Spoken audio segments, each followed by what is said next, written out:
Welcome to SEC Football and Beyond. I'm Neil McCready. Chris Landry here with me today as well. Hope you had a great weekend.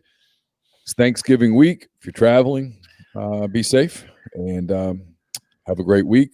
Enjoy your Turkey Day. We'll be back with you on Friday as well. But today we're going to discuss, what was week 12 in college football, week 10, I suppose, and the SEC. I lose track, quite frankly. It's just such an odd year. And speaking of odd years, right before we got started, we were discussing what next week's schedule will look like. Hell if I know. I don't think anybody knows. So what prompted it was we were talking about there's a shakeup, Chris, in this week's schedule. So Arkansas and Missouri was postponed. They were supposed to play on Saturday at 11 in Columbia. That game not going to happen. Instead, Vanderbilt is going to go to Missouri. That game, 11 a.m. on the SEC network, which means Tennessee and Vanderbilt, maybe the best news the Vols have gotten in weeks. They're going to get a Saturday off to kind of do some soul searching. So Tennessee, Vanderbilt will get moved until sometime next month. My guess is the 19th, although I was just talking to someone around the Missouri program who said, and I'm going to pull it up so I can read it exactly. He said, Missouri doesn't know when the Arkansas game is going to be played. They could play Arkansas next week. They could play Georgia next week. Could still play Mississippi State later. That game could get moved because I think they're supposed to play Mississippi State next week. They're hoping to have more information at the end of the week. I think we all are. So I'll toss it to you here, Chris, by telling you that it's my fairly educated opinion that assuming that the games that are on the slate for this week get played, Vanderbilt at Missouri, Kentucky at Florida, Auburn at Alabama, Mississippi State at Ole Miss, LSU at Texas A&M, and Georgia at South Carolina, assuming those games get played and assuming that Florida beats Kentucky and Alabama beats Auburn, I think you're going to see sometime Saturday, sometime Sunday, a major shuffle of games for next week as just in an attempt to get it all in. Yeah, I know it's as clear as mud to everyone, but we are getting to the point now where, to remind folks, I need to be reminded, so I'm saying this for me more than most, is we are next week. So we get into, it's going to be the 5th next Saturday, not this Saturday, a week from this Saturday. And then that gives us basically starting that week 3 weeks with the conference championship game on the 19th. And so that gives the 5th, it gives the 12th, and it gives the 19th for non-Alabama, Florida teams to maneuver. And this is assuming, and again, I'm making this assumption that Alabama, Florida takes care of business, and that's the two teams. But you're right, and because I had heard a little, I'm not quite sure when Vandy, Tennessee, for those that are wondering, I had heard that might be the 12th, and yet it could be the 19th. And I think you mentioned that we're going to probably know after this weekend a little bit more. I think they'll be able to figure out the rest of the schedules, at least from that point on, and then obviously would have to make adjustments then. But we said last week we're kind of running out of time to make adjustments. So hopefully when after this weekend, after everybody digests their turkey in the league office, they're going to have to get working on trying to figure out how this is going to play out, because we're getting close to making it a definitive Florida, Alabama. We know that's looking like the way it's going to be, but until it's official, the league can't do anything in terms of scheduling. But then I think after that, Neil, it's no longer going to be – we're at the point where it's no longer going to be postponed. We'll hear about cancellations if it doesn't play out after that. Yeah, they're running out of room, like you said, to get the magic number is 71. They want to get 71 games in. Every team plays 10 games, and then you play a championship game, 71 games. That's what they're trying to get to, and that is still on the table as of this moment, November the 24th at 9:05 a.m. That's still a possibility, but they don't have much more margin for error. But it's certainly possible today. They could, because season were, if they did it today, I don't think they'd have a full slate on the 12th. They wouldn't have a full slate on the 19th. They'd have multiple games, but that's fine. Frankly, the networks don't mind. It's something I was going to ask you about later in the show, but I'll do it now. My anticipation is that the TV ratings in early December are going to be good for college football games on Saturdays. And it makes me wonder if down the road, some of the schools don't look at this schedule, look at the times, and say, you know what, this might be a better way to do some of this. Well, it might be advisable to back up the start of the season by a week, 2 weeks, get out of some of that just dramatic heat games that people play, get into the cooler weather where, frankly, it's more pleasant for players, it's more pleasant for fans, it's more pleasant for everyone. I just kind of wonder if maybe this will one of the very few positive things that will come out of 2020 will be, from a college football standpoint, they'll look at it and go, maybe we start too early and finish too soon.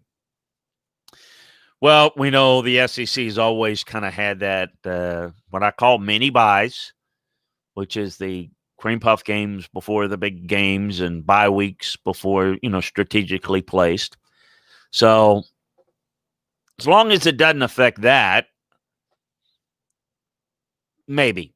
What I did think about, if there is a positive into this weird season, is now that we've gotten to the point. Normally, Thanksgiving weekend is my favorite weekend of college football. I mean, it's the culmination. It's where a lot of things are on the line. This year, it's just weird, of course. But what it will do is will make for the month of December a lot better than it normally is. Because think about it. The month of December is 1 week of conference championship games, which are big, but it's 1 week. And then you've got Army-Navy, and then you've got bowl games that some people care about, most people don't. And you get into, unless it's a New Year's Day game, which almost New Year's Eve game, that's it for December. I mean, it's just, there's going to be lots of football, which goes to the point of what I've always said. And I know in college it's finals, middle of December and all that kind of stuff. And it's complex for the semester schools anyway.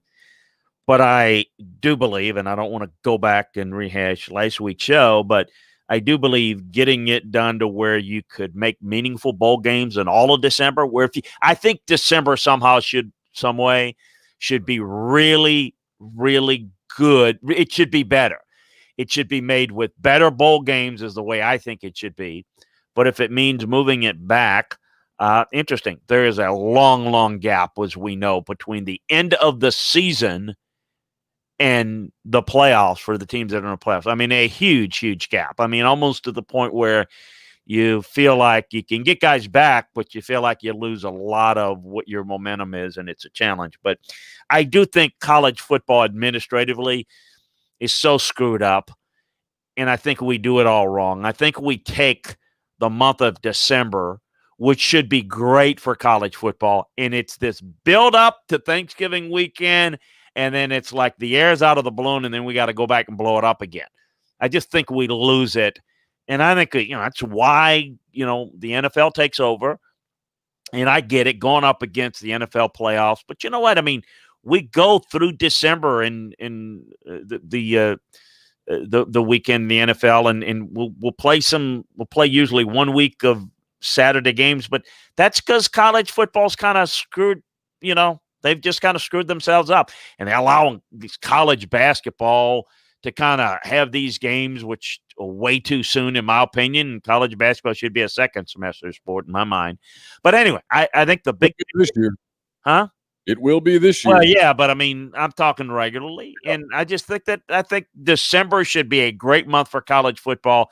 It's a okay month. I like the bowl games, unless you're like me and watch the bowl games that have no meaning towards who wins it or loses it in terms of the people involved and looking ahead to next year and looking at personnel and things like that. There's no level of excitement at all, and that shouldn't be that way. It really shouldn't. So this year, I don't know if it's going to make anybody look at anything differently, Neil. Do you think it will make a change? Because I don't get the sense that it will. I maybe think it should, but it probably should. It probably won't. People are so averse to change.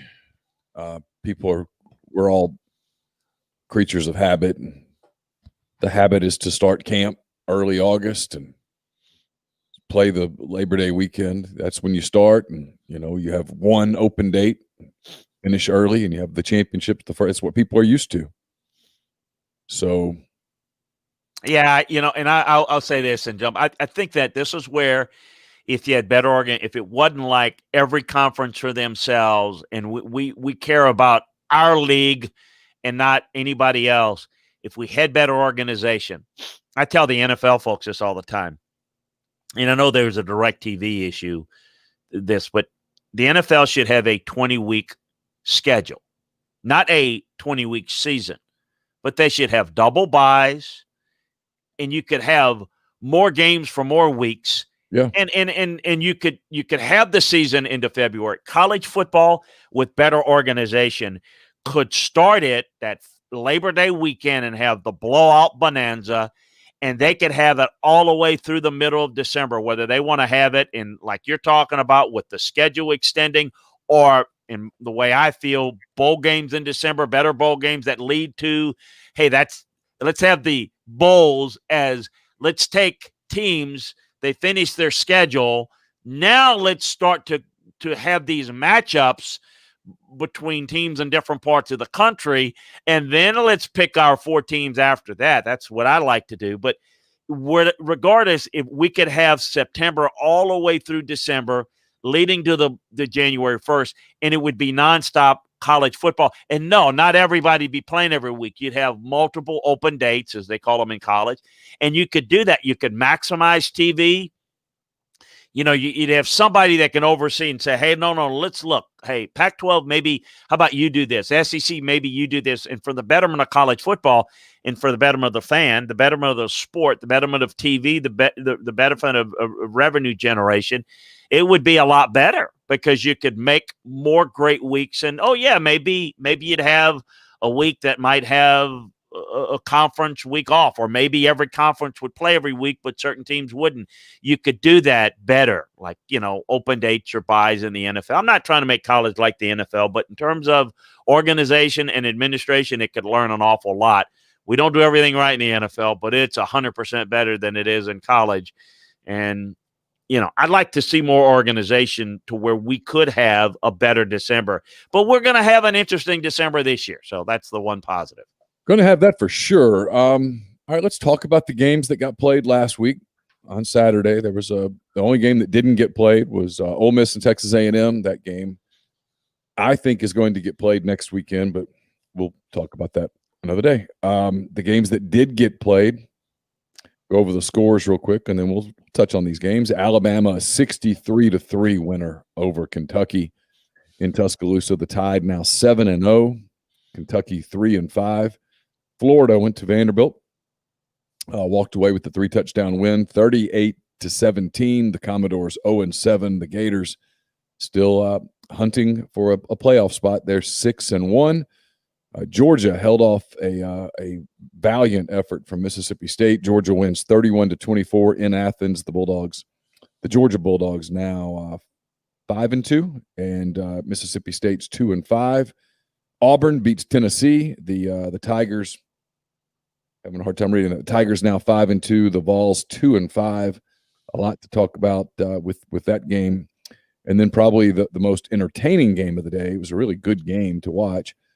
LSU beats Arkansas 27-24 in Fayetteville. The Tigers now 3-3. The Razorbacks 3-5 under first-year coach Sam Pittman. And then Missouri went to South Carolina, built a big lead, and then held on to beat South Carolina 17-10. Elia Drinkwitz's team now 3-3. South Carolina 2-6, playing out the string under interim coach Mike Bobo. So I don't know where you want to start. We can pick your game and we'll talk about it. Well, let's try to go in Kentucky, Alabama.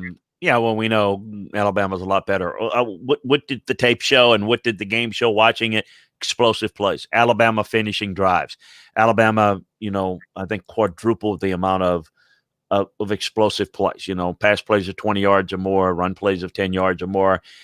Kentucky can't finish drives, struggled on third down. Alabama really good. It's you combine all that, it's 63-3, and it was just a complete total domination. And it's as simple as that. Got to give a lot of credit for the fight of Vanderbilt.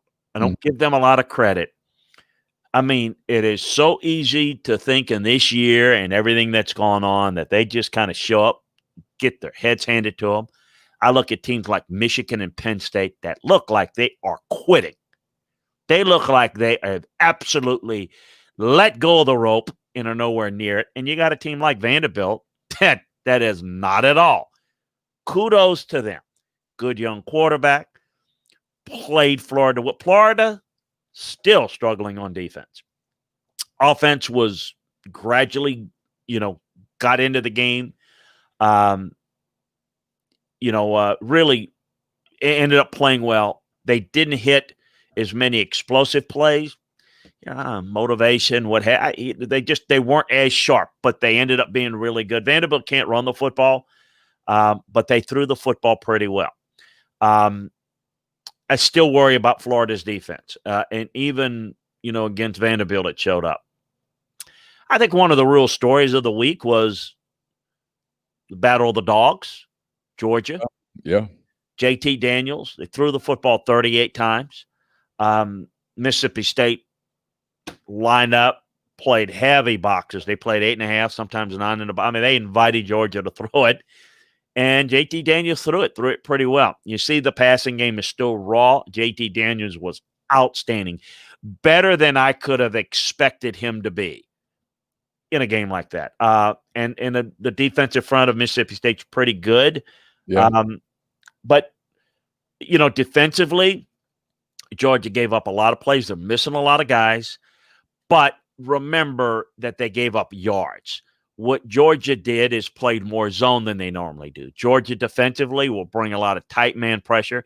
You don't do that against Mississippi State. So when people say, well, they gave up all these yards, that's not the point of it. They weren't going to let the explosive plays kill them. Mississippi State did. Now, the score was maybe a little bit closer, and 31-24. But at least for Georgia, some positive signs there. Auburn, Tennessee. My God, it is the narrative that just won't stop. Coming out of the third quarter for Tennessee, they're a disaster. They don't identify what's going well, and they don't identify what's going wrong and correct it. I mean, in some areas, watching the tape, you see signs, Neil, that Tennessee's every bit as good as Auburn. It's some facets of the game. They do not even come close to maximizing what they it's not that they're over talent. Quarterback play brings them down. Tons of mistakes. They kill themselves. They just really struggle with the mistakes, the mental errors, the turnovers, and that's alarming for Tennessee. And Auburn just, they made more plays, but they played smarter football in the end. I mean, it was as simple as that. I mean, it was not a whole, Smoke Monday with the 100+ yards interception return. Auburn had a 3-score lead in this game, and you watch it and you think, how did it happen? Well, here's how it happened. Here's what Tennessee did. Here's what Tennessee did, and here's what Tennessee did. It was really, really mistakes. So Arkansas, very impressed with how well they played, being down so many guys as they were. It was a very evenly played game. Neither team ran it well enough. Neither team had enough explosive plays. Some bad calls in the game. Big time. Arkansas, man. Arkansas has been victimized this year by officials in ways that maybe no other team in the league has. And I mean, if I'm them, I'm like, that's cool. I'll get the bad karma out of the way this year and save up do some breaks a year from now, if that's how it works with the football gods. But like the hit on the Catalan hit that resulted in his ejection, I thought that was just an egregious call. And when you hold it up under replay, I don't understand it. If I'm a fan, I'm kind of livid about it. I'm like, I don't understand how that's targeting. And if that is targeting, then you need to rewrite the rule and make that not targeting. Yeah, and I thought that, well, first of all, Arkansas had a few big plays, mainly due to coverage breakdowns, again, by LSU. I mean, they got half the yardage came on a 65-yard play 51, and I think a couple of 50-yarders. They had awful field position, and that was the difference in the game. I mean, it was just is razor thin there. Wasn't really impressed with LSU other than the fact that they won. I mean, they found a way to win. And then Missouri, South Carolina was, I mean, not a very well-played game at all. No explosive plays. Offensively, Missouri did not play well at all. But it was the field position was the difference. The hidden yardage, Missouri won, and South Carolina was not able to overcome it. And so a mess there, but a little bit disappointed that Missouri's not playing as well as they did for stretches. But that's kind of an overview as I saw it in looking at the games. Let's dive into Tennessee Auburn a little bit more from the Tennessee perspective.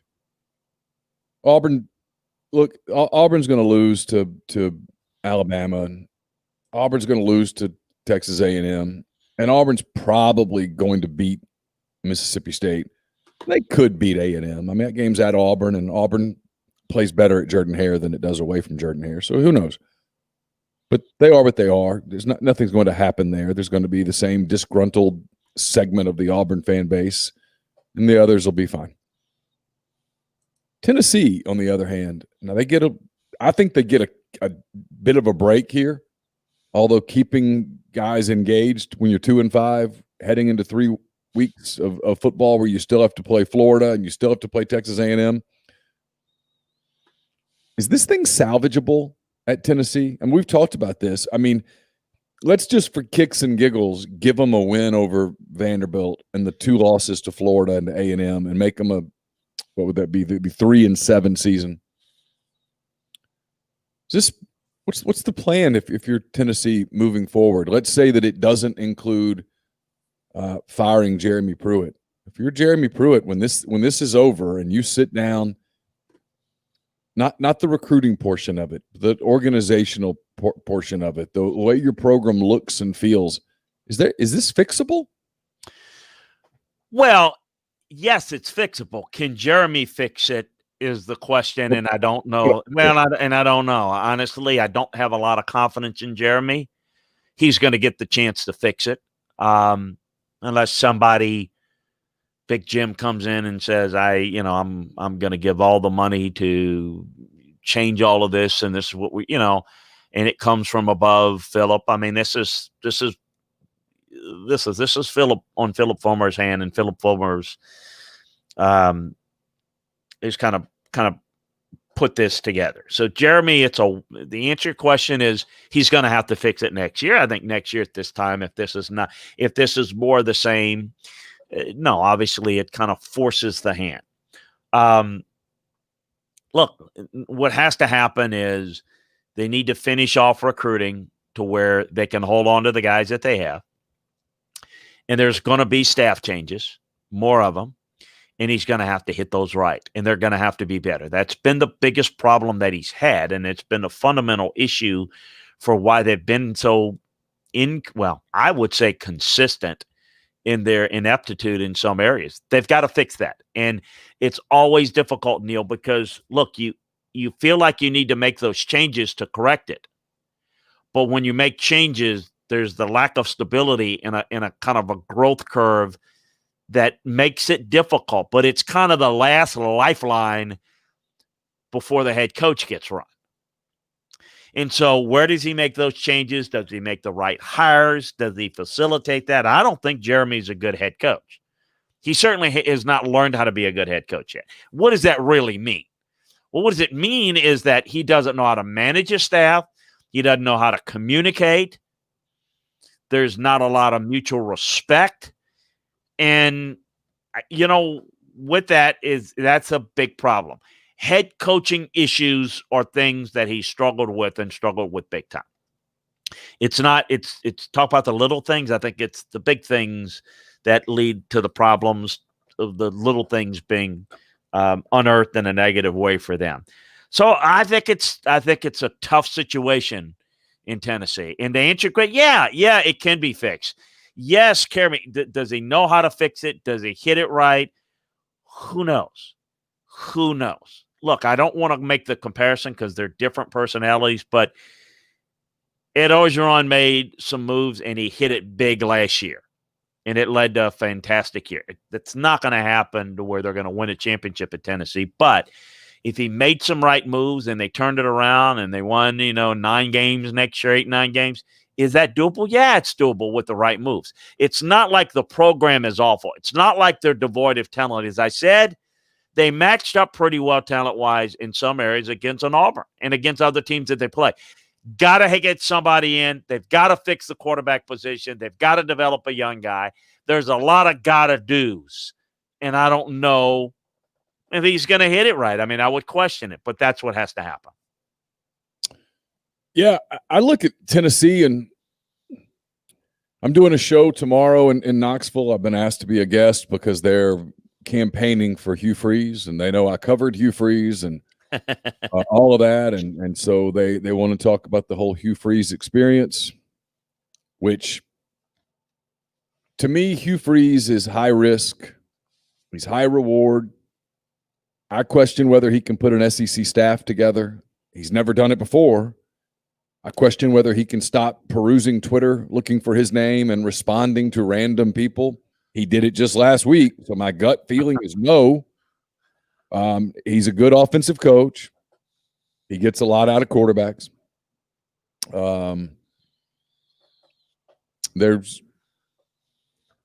first of all, Neil, who's going to hire? Who's going to hire him? Because it's not going to be Philip Fulmer. Not Phil Fulmer. That's why it.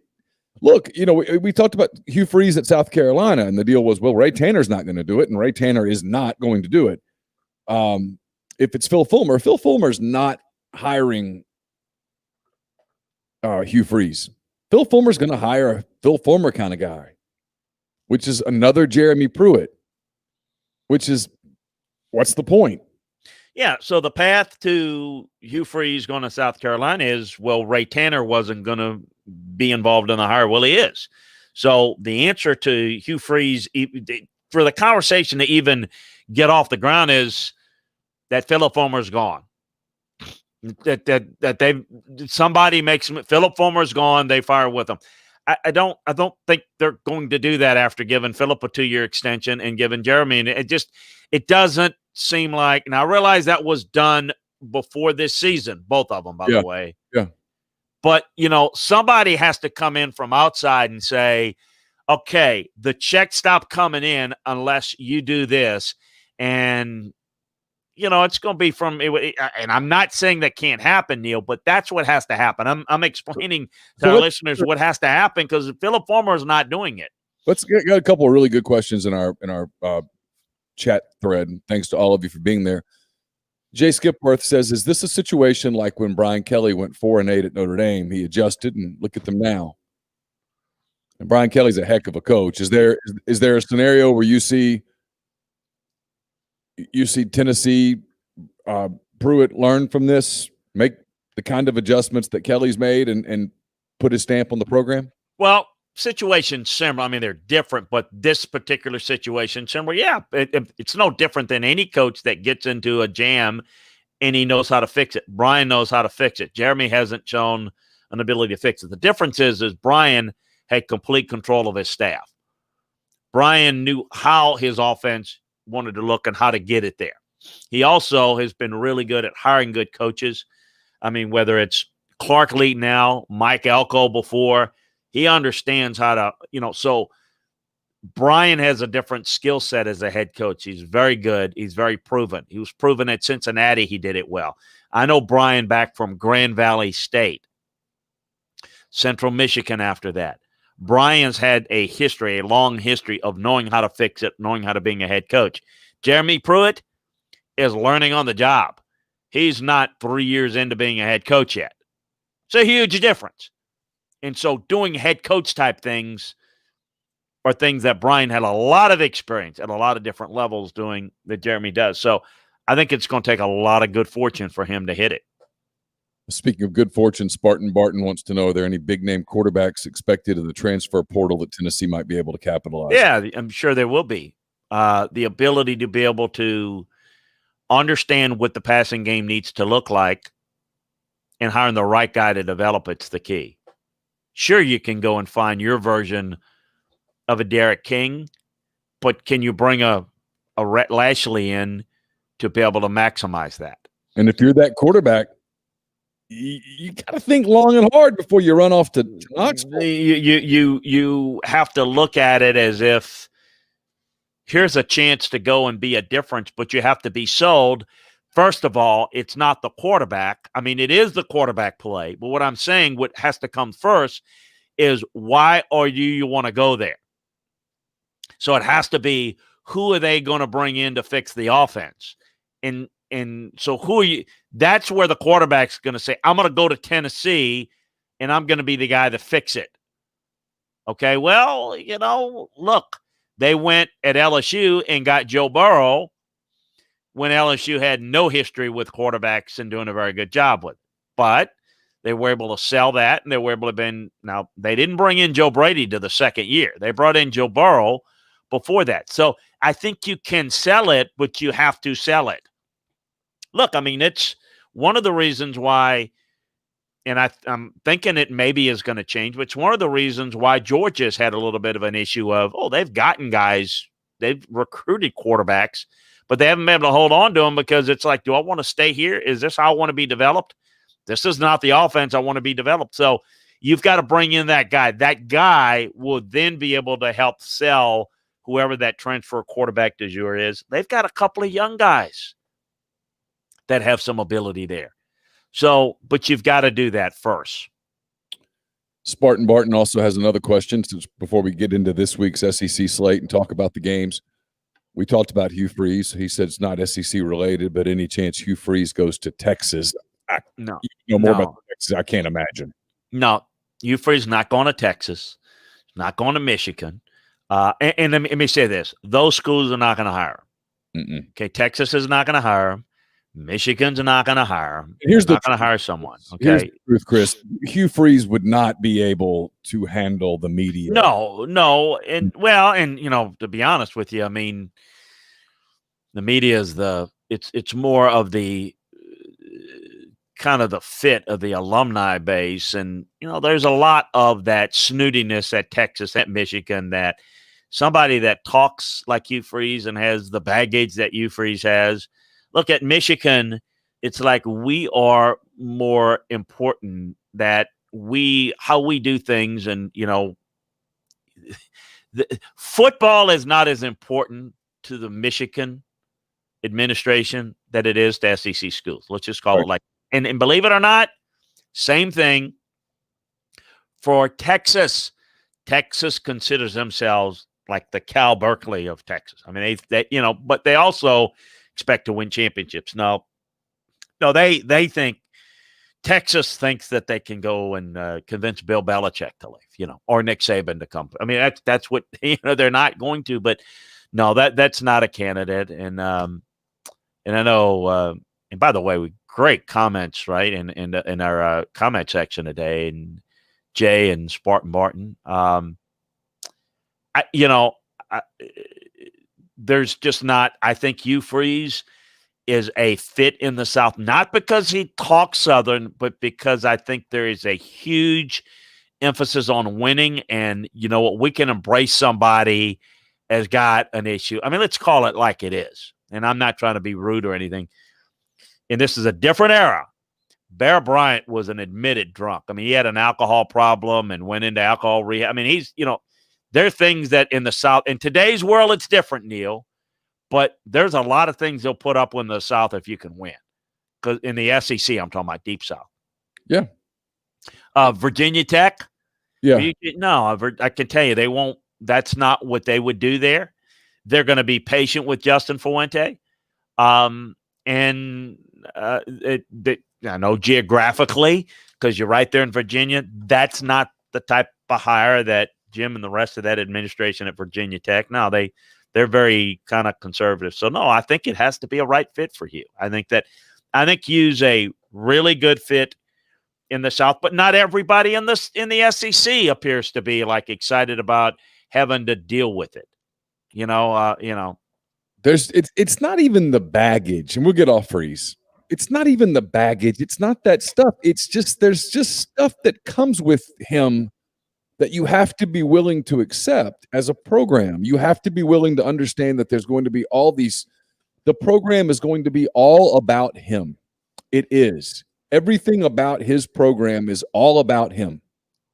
I don't know whether he intends to make it that way, but it just becomes that way. And that's not all good. He's a good coach. He won at Ole Miss. But here's the problem, and I've said this before, and I'll do this about Ole Miss, and because I covered it, Chris. And some of it was NCAA related, and some of it was recruiting related. Hugh Freeze, at the end of 2016, the product that he put on the field was abysmal. His product that took the field in 2017 was not good. That roster was his roster. Matt Luke coached it, but that was his roster, and it was not a good roster. It was good on the offensive side, DK Metcalf, A.J. Brown, Dawson Knox, Jordan Teamu. They had players on offense. On defense, they didn't. And that was a fairly common theme in the last several years of the Hugh Freeze tenure at Ole Miss. And it's something that you would have to address if you were hiring him at South Carolina or Tennessee or wherever the case may be. You'd have to have that conversation. Beyond the, hey, did you go have a drink at Funky's? Yeah, he did. So what? Lots of people have drinks at Funky's. Now, why you felt the need to tell ESPN on game day, oh, the worst thing I ever do is every so often I'll take a dip. Come on. He said he didn't cuss. Players are like, hey, the hell he didn't. Of course he cussed, but everybody cusses. Who cares? All that's what I mean. All of that stuff can go away. The stuff about even the escort thing and the massage stuff in Florida. I mean, lots of people have foibles. Lots of people have personal things in their personal lives that they regret or that they wish hadn't happened or whatever. My friend JG Tate says that you should always leave room for redemption, and he's right. Lots of people make mistakes and move on from those mistakes and don't repeat those mistakes. That happens frequently in all walks of life, and including football coaches.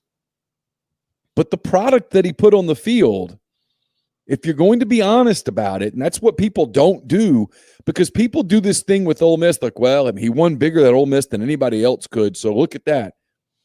But, man, they were an inconsistent team. Sustainability. Yeah. Sustainability, it was a little bit flash in a pan, and you can question the sustainability, and that's what he has to. And I think a lot of it, though, even is good the fact that he's doing it at Liberty. Yeah. And the fact that he's beaten people that with no real talent, and he's beaten people in the ACC. He's hot now, and then they're forgetting it. Let me say this, though. I could tell you that at South Carolina, their biggest, they are very, the backlash, because there are a lot of people that think that Hugh Freeze shouldn't get that chance or whatever, regardless of what you think. They are very concerned at some places about Hugh Freeze, that, again, before it even gets into the football evaluation at South Carolina or in any place, or we talk about Michigan Tech, he's already off the board. And that is because of what the public perception is going to be if they hire him. And it's going to move the needle, Good or bad, it's going to move the needle. Oh, That is the reason. I think this. I think that he's really exceptional offensive mind and can get more out of less. I do think there is a lot of rough edges in the football department with him that would need to be fortified. And I think at some places could be fortified, but he's, you'd have to say, you come here, we're going to do things a little differently. And if you want to, be your guy, you have to be able to have sustainability in recruiting, and this is how we're going to do it. And I think in the right situation, you can put together a really good staff and put things.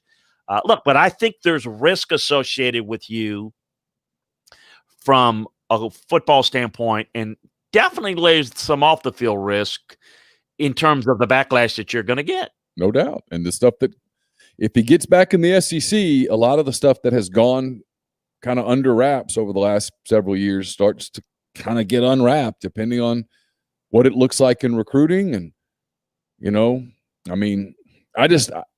I'll be surprised if an SEC program makes that move today. That's well, think about it. We don't really have the openings in the SEC.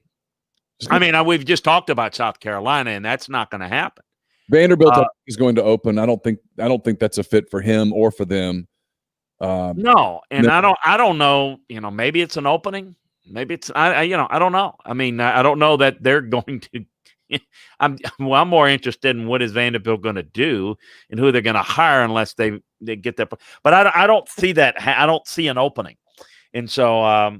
But no, I think there's some absolute valid points about Hugh Freeze that he's not the slam dunk. Look, I'm going to tell you, I'm not a big believer in that. Oh, Luke Fickell, got to be Midwest. Oh, this guy's got to be. I think that is so overrated. I deal with that. That is such a.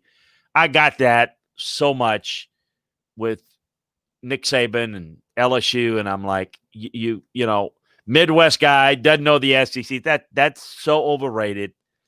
Good football coaches, guys that are good recruiters, good relationship builders. If you're a great recruiter in Florida, you can be a great recruiter in Texas about relationships.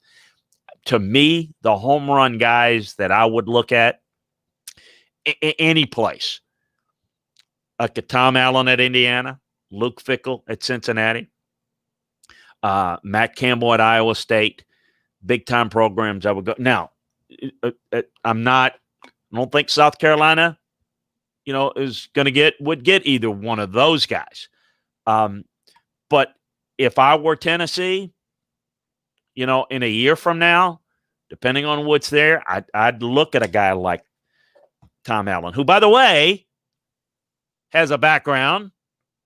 Worked for Hugh Freeze at Lambeau and at Ole Miss. Yep, twice. And has a lot of connections in the South, a lot of connections in Florida. Actually worked for Willie Taggart at South Florida. But a really, really good coach. So, look, I think there's a lot of directions you could go. All right, we'll talk about the week that is to come in the SEC in just a minute. First, I want to tell you this podcast is also brought to you by Jupiter Security Services based in Madison, Mississippi. Jupiter Security Systems provides your business with the help desk, allowing you to get software at a much cheaper price than you would pay going directly to Microsoft or the different cybersecurity services. Jupiter Security Systems offers businesses the full Microsoft 365 suite, email and spam protection, and they monitor your workstations and servers. They don't see your data, by the way, but they'll know if malicious applications get installed on your computers. Jupiter can set up remote monitoring on a computer regardless of the location. So don't spend money on getting your employees new laptops to work remotely. Instead, let Jupiter monitor their home computers and protect your data wherever you choose to work. Jupiter Security Systems offers cybersecurity and monitoring. It's ADT for your computer systems and data. It's very affordable, flat price, no hidden add-ons.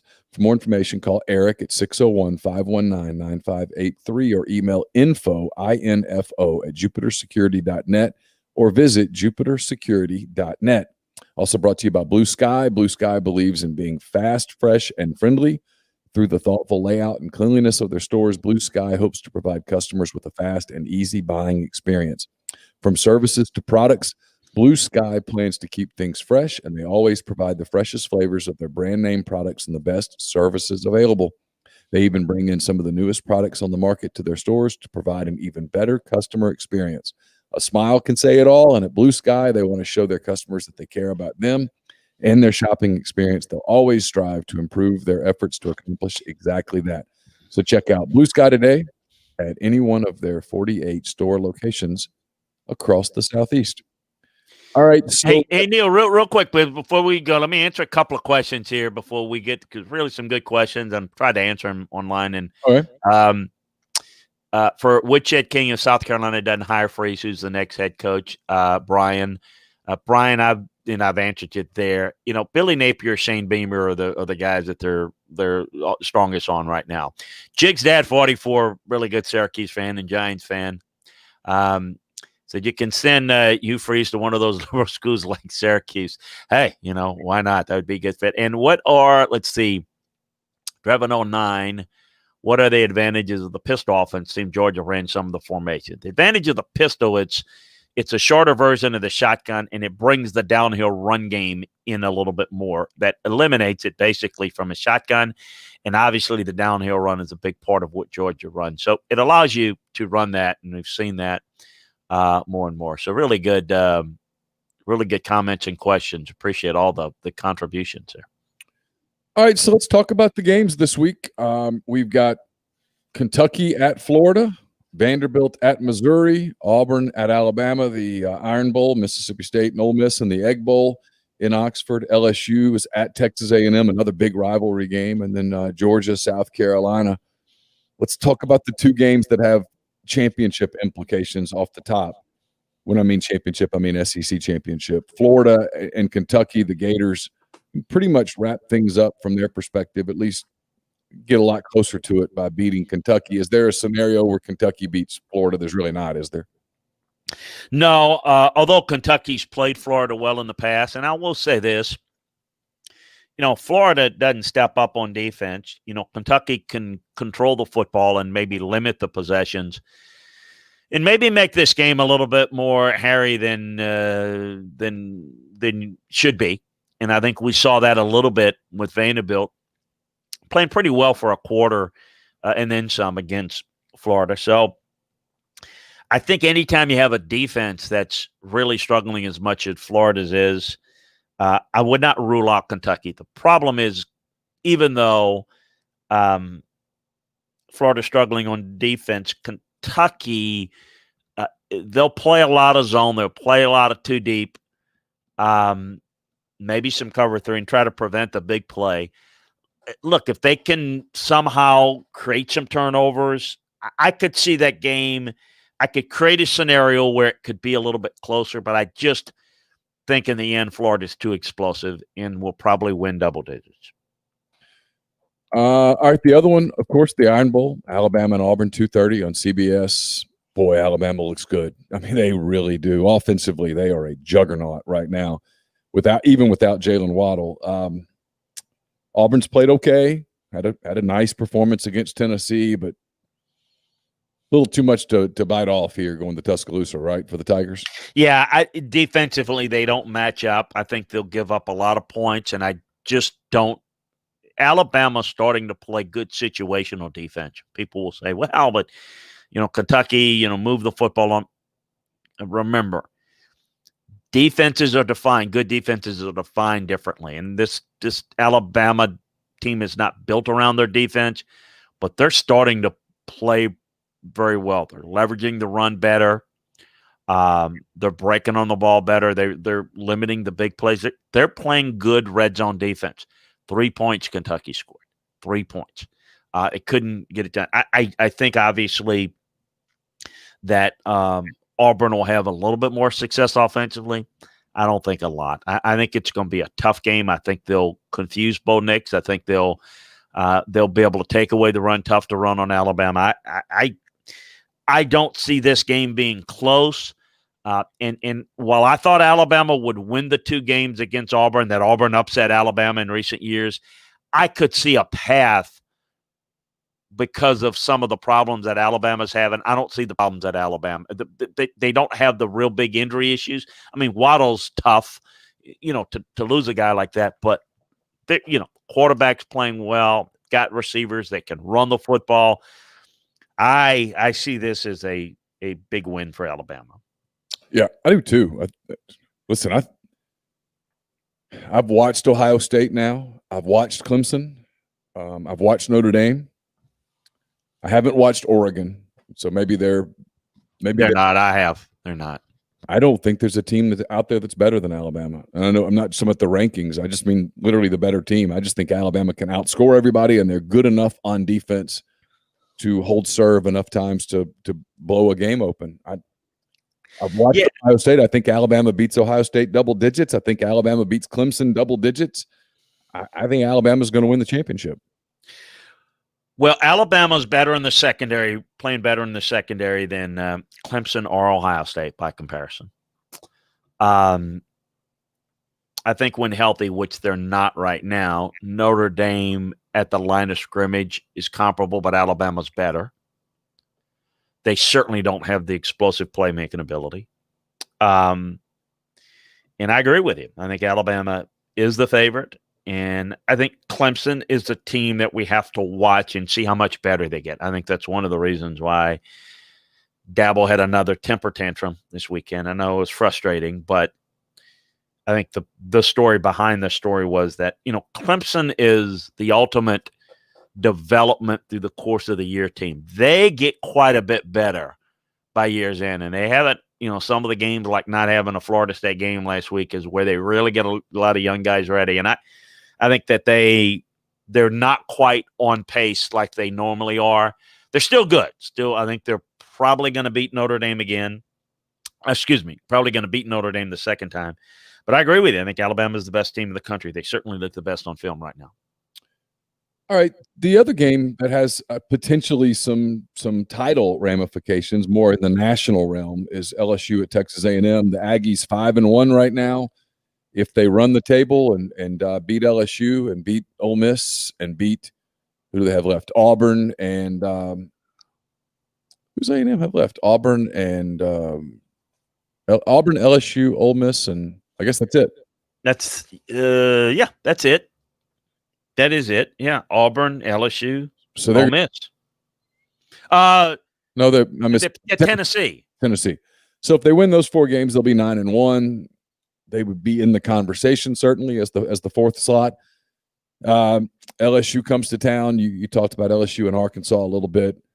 I do like Finley. He's getting better as a young quarterback. Actually made enough plays for LSU to pull that off on Saturday. This is a tough task though, going to College Station. I would think Texas A&M about a 2-touchdown favorite in this game, and that feels about right. Yeah, and I mentioned I wasn't overly impressed with LSU. One thing I was impressed with, their third down defense was improved. I just think it's a tough matchup. A&M's just, they look better. And I say they looked better. And it's like I have to trigger my memory. It's been a while since I've seen them play. Even if there's some rust, I think their ability to run the football, I think their ability to make some plays outside the pocket, I think A&M's better. I mean, I think they're a better team. I think they're better coached. I think they've got more things going for them. LSU's still trying to find themselves. I mean, you mentioned the young quarterback playing a lot of backs. The line is not as good as it was last year, and they're not as good anywhere. Defensively is where LSU's been a huge disappointment. There's more talent on that defense than there are performing. And look, I keep waiting for them to get better, and I just haven't seen it. I think A&M wins. This has the potential to be like the Auburn LSU game. Ooh. I'll tell you, Chris, LSU's defensively, Felipe Franks lit them up a good bit. As you mentioned, they've now got Kellen Mond. They've got Mac Jones at Alabama. They've got to face Matt Corral at Ole Miss. Mm-hmm. And I guess that's it. No, they got one more.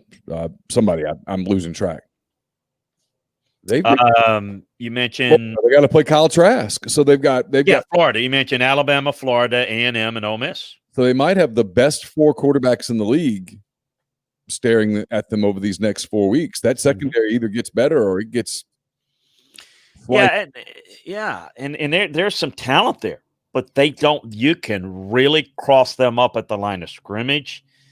They don't check off very well. I mean, they don't adjust to different route concepts.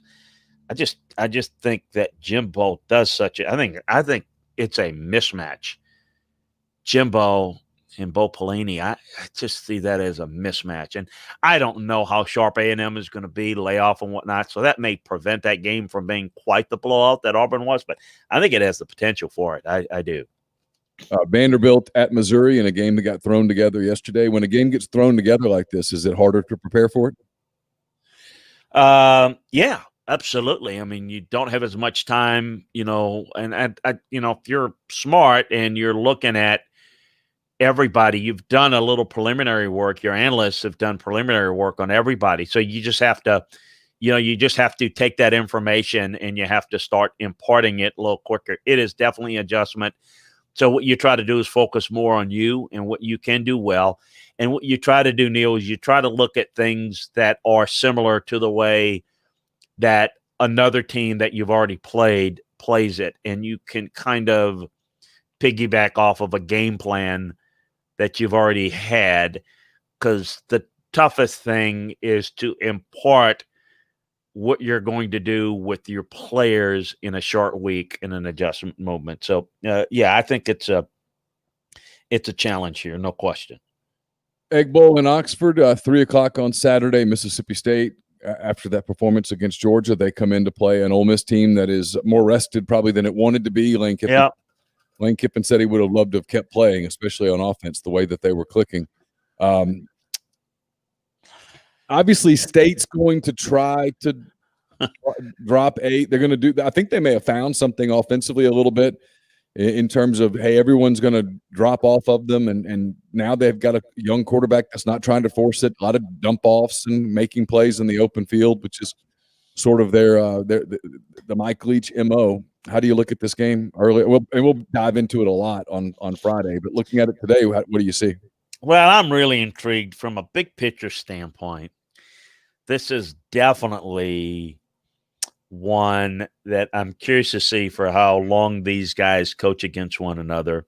There's always, it may not be the whole Dan Mullen, that team up north, don't mention their names, or, the whole, say when Hugh being a Mississippi guy, and, that whole, it doesn't have 2 guys with a Mississippi background, but they absolutely winning this game means a lot, and beating your rival means an awful lot to Lane, and probably more than to, well, I shouldn't say more, but I mean, outwardly, it's really big for Lane, and, Mike can be kind of goofy to the point of, it matters, but he always, whenever he got beat, and he got creamed by Washington every year, and his always line in the press conferences, well, you guys always rank them higher in recruiting. That was his comeback, Yeah. And, so I don't know how that, but I just think that there's going to be, again, not that both of these are going to want to beat the tar out of the other, but I just think Lane is going to really have something up his sleeve. I think he badly wants to win this. I mean, just for style points and ego. I mean, this game's huge. And all right, quote unquote 2 offensive geniuses. I'll show you who's the genius type. I think that's more motivation for Lane. Whereas, hell, as we're doing this show and we're wrapping it up at 10 a.m. Central, I'm not even sure Leach is in the office yet. So, it's one of those things where I wonder. I just am very intrigued by this game, and I really like Ole Miss here, and I think they'll have something really in store for that State defense. And then finally, Georgia and South Carolina. South Carolina just Yeah, they're kind of let go of the rope. Guys have left. They're looking ahead. I mean, it's the bags are packed. This the NFL would say the bags are packed. This is more about what Georgia looks like and what their passing game continues to grow and develop. And it's about the future for Georgia as they're going to need an awful lot of help and a big stumbling block to get back in the race. All right, great show, Chris. We'll get back together on Friday. We'll talk about these games in a little more detail. Also look at some stuff around the country, a team that I'm intrigued by all of a sudden, and that's Northwestern, which right now has an undefeated record and the #1 strength of schedule in the country. I'm curious to get your thoughts on, can Northwestern turn into 2020's Cinderella? We'll talk about that on Friday. We'll talk about these games in the SEC. We'll look ahead to potential schedule changes and all of those things, and we'll touch on basketball. The team I cover, Ole Miss, was scheduled to open their basketball season tomorrow. That's not happening. Instead, they've got a 2-week hiatus because of COVID. Basketball is having a very hard time getting going. It gets going this week, but not the way that everyone thought it would. So we'll talk about all of those things and more on Friday on SEC Football and Beyond. Again, happy Thanksgiving, everybody. Be safe, be careful, and we look forward to touching base with you again on Friday morning. For Chris Landry, I'm Neil McCready. We'll talk to you soon. Take care.